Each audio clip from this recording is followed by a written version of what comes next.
Hello guys, આજે આપણે બનાવવાના છીએ ભરેલા રીંગણાનું શાક.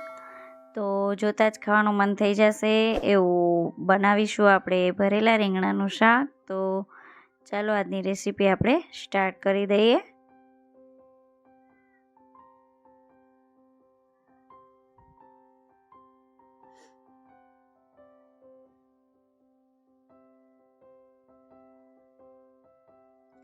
તો અહીંયા આપણે સૌથી પહેલાં 250 રીંગણ લીધા છે. મેં ફ્રેશ રીંગણ લેવાના છે, જે એના ઉપરના ડીટીયા આપણે એકદમ લીલા કલરના હોય એવા જ લેવાના છે.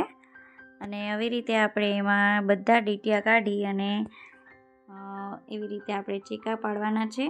તો અહીંયા બધો આપણે ઉપરનો ભાગ કાઢી અને બધામાં મેં આવી રીતે ચીકા કરી લીધા છે. અને અહીંયા મેં હવે એક મીડિયમ સાઇઝનું બટેકું લીધું છે.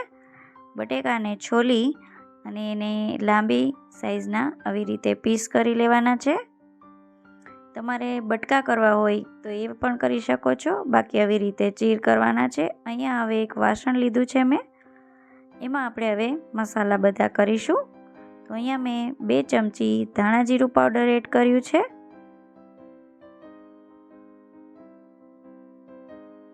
1 ચમચી આપણે કાશ્મીરી લાલ મરચું એડ કરીશું.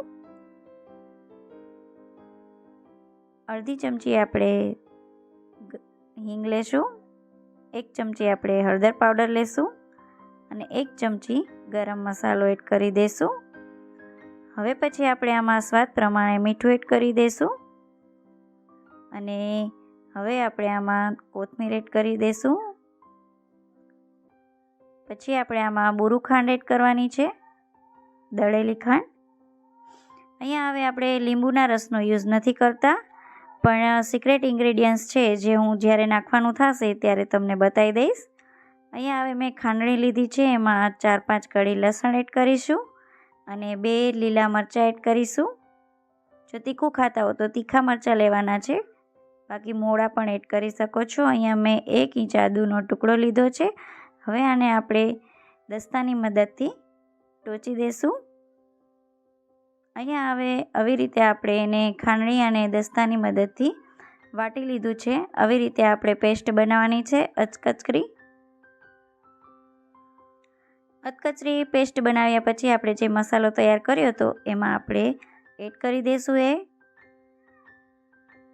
હવે આપણે આમાં 2 ચમચી તેલ એડ કરી દઈશું અને હવે આપણે આમાં બરાબર રીતે હલાવી દઈશું, મિક્સ કરી દઈશું.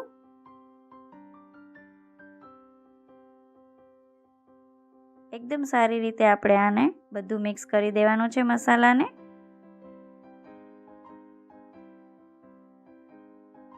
તો અહીંયા આપણો બધો મસાલો એકદમ સરસ રીતે મિક્સ થઈ ગયો છે, તમે જોઈ શકો છો. હવે આપણે અહીંયા કુકર લેશું અને ગેસની ફ્લેમ ચાલુ કરી દઈશું.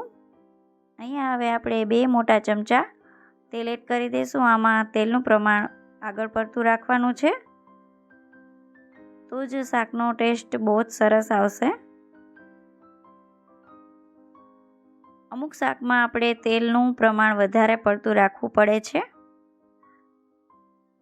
તો અહીંયા આપણું તેલ ગરમ થાય ત્યાં સુધી હું રીંગણા ભળી લઉં છું. તો અહીંયા આપણું તેલ ગરમ થઈ ગયું છે. અહીંયા મેં અડધી ચમચી રાઈ એડ કરી છે, અડધી ચમચી જીરું એડ કર્યું છે. હવે આપણે આમાં હિંગ એડ કરીશું. હિંગ એડ કર્યા પછી આપણે આમાં ટમેટાં અને જે બટાકા સુધાર્યા હતા એ એડ કરી દઈશું.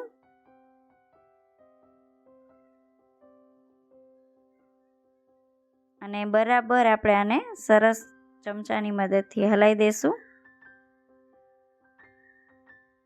અને અહીંયા આપણે ગેસની ફ્લેમ મીડિયમ ટુ લો રાખવાની છે, જેથી આપણા બટેકા નીચે ચોંટી ન જાય.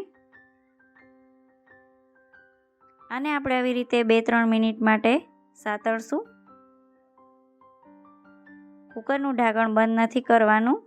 અને જો આવી રીતે આપણે પ્રોસેસ કરીશું તો બટેકા કડક હોય છે અને રીંગણને ચડતા વાર નથી લાગતી, એટલે આપણે આવી રીતે પ્રોસેસ કરવાની છે કે પહેલાં બટેકાનો વઘાર કરીશું અને 2-3 મિનિટ માટે એને સાતળશું અને વચ્ચે વચ્ચે આપણે આને ચલાવતા રહેશું.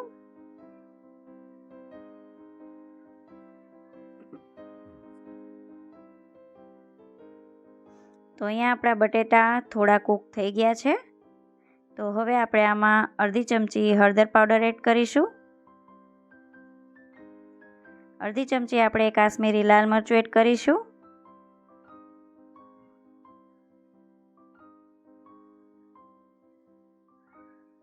અને સ્વાદ પ્રમાણે મીઠું એડ કરીશું. મીઠાનું પ્રમાણ આમાં ઓછું રાખીશું, કેમ કે આપણે રીંગણાનો મસાલો બનાવ્યો તો એમાં આપણે એડ કર્યું હતું એટલે. અને હવે આપણે રીંગણ એડ કરી દઈશું ભરેલા અને બરાબર રીતે આપણે આને ચલાવી લેશું. આમાં ખાસ ધ્યાન રાખવાનું કે ચલાવતા વખતે આપણે ચમચાને નીચેથી ઉપરની સાઈડ લેવાનો છે, કેમ કે જો ભરેલા રીંગણ છે એટલે નીકળી ન જાય મસાલો એમાંથી, એટલા માટે. અને અહીંયા જે આ મસાલો વધ્યો છે એનો આપણે રસો કરીશું. એમાં આપણે થોડું પાણી એડ કરી અને આપણે કુકરમાં એડ કરી દઈશું.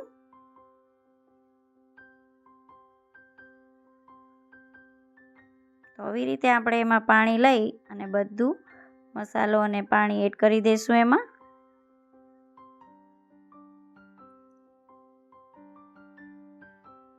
અને જો હજી રસો આપણે પાણી એડ કરીશું તો રસો વધારે થશે થોડો. અત્યારે ઠીક લાગતો હતો એટલે મેં અડધો ગ્લાસ પાણી એડ કરી દીધું છે અને સારી રીતે ચલાવી લેશું.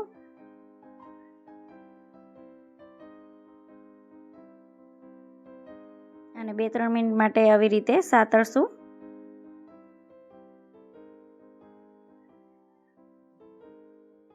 અને હજી મને થોડું પાણી એડ કરવું હતું એટલે મેં હજી અડધો ગ્લાસ આપણે પાણી એડ કરી દીધું છે, કેમ કે આમાં સીટી થશે એટલે થોડું ઠીક થઈ જશે. અને હવે જે હું મેઇન ઇન્ગ્રીડિયન્ટ્સ હતો એ છે આંબલીનો રસ. તો એ મેં એડ કર્યો છે. આનાથી સ્વાદ બહુ જ સરસ આવે છે. તો આ સ્ટેજ ઉપર આપણે એમાં આંબલીનો રસ એડ કરી દીધો છે અને બરાબર રીતે ચલાવી હવે આપણે આમાં કુકરનું ઢાંકણ બંધ કરી અને 2 થી 3 વિસલ કરીશું. અને ગેસની ફ્લેમ પણ મીડિયમ ટુ લો જ રાખવાની છે. અહીંયા આપણે 2 વિસલ થઈ ગઈ છે અને હવે હું શાકને સર્વિંગ પ્લેટમાં કાઢી લઉં છું. તો અહીંયા તમે જોઈ શકો છો મેં શાકને સર્વિંગ પ્લેટમાં કાઢી લીધું છે. તો કેવું બન્યું છે જોતાં જ ખાવાનું મન થઈ જાય છે ને. અને હવે ઉપરથી આપણે એમાં ફ્રેશ કોથમીર એડ કરી દઈશું.